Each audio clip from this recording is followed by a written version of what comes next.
been a day. Come on, don't start this.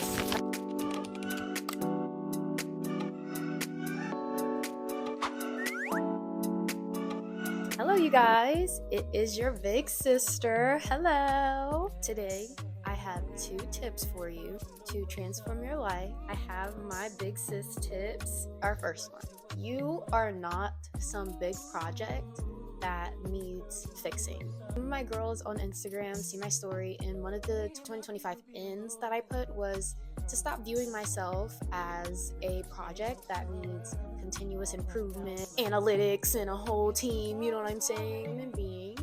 And it's okay, and you were born complete. I kind of felt like my brain was so overwhelmed and full with like every behavior that I was doing, every thought that I had. I was just kind of like being a devil's advocate, basically, because in my mind, if I contradict myself, then I can think about something from the complete end of the spectrum, and it'll widen my knowledge quicker. I'm always about self-improvement, but in the fastest way possible, girl. I'm not trying to waste any time. I had to realize and slow myself down, and you were born complete. Passions, you like to draw, you like to whatever, you just wanted to play. For me personally, I spent 19 through 23 pretty much just trying to bulldoze and powerhouse through like all of these belief systems that I had in my mind and all of this stuff that I felt like was wrong with me. Just realized I'm just trying to get closer and back to my younger self. And if you remember how I close out these videos, I always wish you a beautiful and amazing journey back to yourself, because that's all this is. What life has been pulling you away from, and that is just your true inner self, and treating life as a playground. I was just telling my boyfriend this last night that it looks different in every stage of your life. You yielding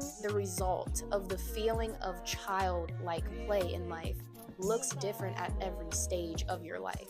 Like, laugh loud, I want to love as loud as I want to, I want to tell everybody how I feel and who I am. Like, I'm getting back to that young girl, and it's because of the boundaries that I've been setting, the things that I've been doing to create an environment that yields that result. There is nothing wrong with you.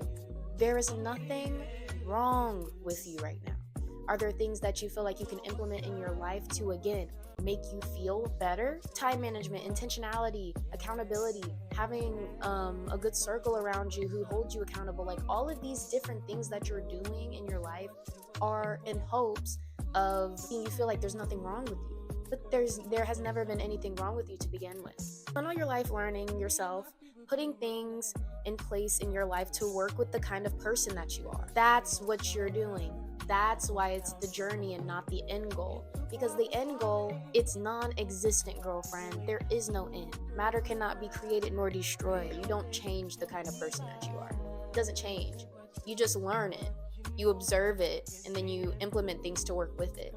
I'm a sensitive girl. I've always been sensitive. I've always been a crybaby. That has never changed. Now, the things that I do are I don't allow people in my life who make me feel small or who make me feel unacknowledged. Early to have a slow morning and to journal and to care about myself, like, that's all tending to the kind of person that I know that I am. I've realized it. I've observed it. I've observed when I was not getting what I needed based off of who I am. Observed when I'm in an environment where I am receiving that based off of who I am. But who I am has never changed. I used to get caught up in thinking I need to fix things in my life, creating the idea of an end goal. Anybody else feel that way? That there's just going to be some magical day that you're like, I'm that woman, and that's it. You know that when you become that woman's going to want more, because what?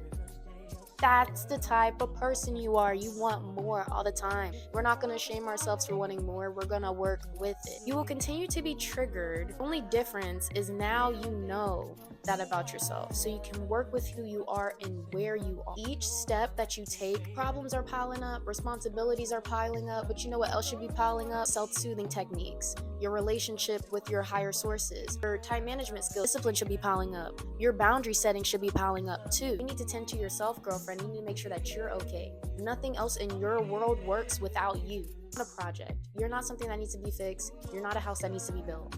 You are the house. It's built. The neighborhood's there. The garden's already been created.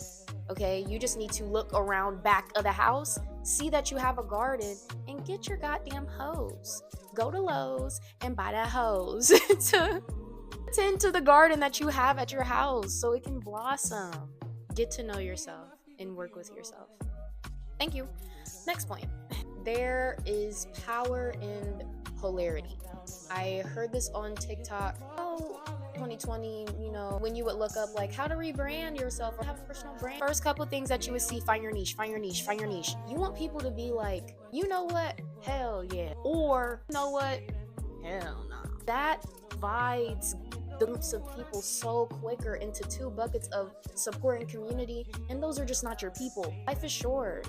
Obviously, we want to get to our people as quickly as possible so we can have the community that we need to support us. You need to do is be yourself. Like the authenticity stench should fill up the room. Find your space in this world. Then you can create your own cubby in the space of that world. And now you have people who get you and love you and support you while you're doing it. Don't hide yourself in any regard. Be yourself without harming other people. Okay? You can be yourself without causing pain to other people. Nobody was born with the evil spirit. Thank you. Okay. Quicker that you get rid of the fear of showing your weirdness, the quicker you're gonna find your weird people, and it's gonna feel so freaking good. It's gonna feel like the last puzzle piece of the whole 1,000-piece puzzle. There is power in causing people to love you or hate you. But the hate isn't even really hate for real. Because people who get that something is different than them and they don't get it, they don't hate it, they're neutral. There is power in being yourself. There is power in being fearless. There is power in being brave and authentic in yourself. Nobody cares, I promise you. Everyone's freaking out too. Like, everyone's like, dang, did what I do, was that weird? Oh my gosh, was that? Yes, it was. That, you know what? Yes.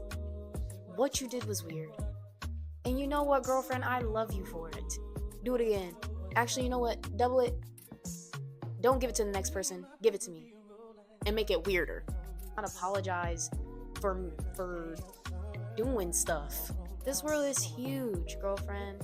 There are people in this life for you don't even know that will love you and take care of you and appreciate you and respect you for being fearless in your authenticity, including me. It's my last tip for this episode. Thank you so much for watching and listening. And as your big sis, you always know that I wish you an amazing and beautiful journey back to yourself.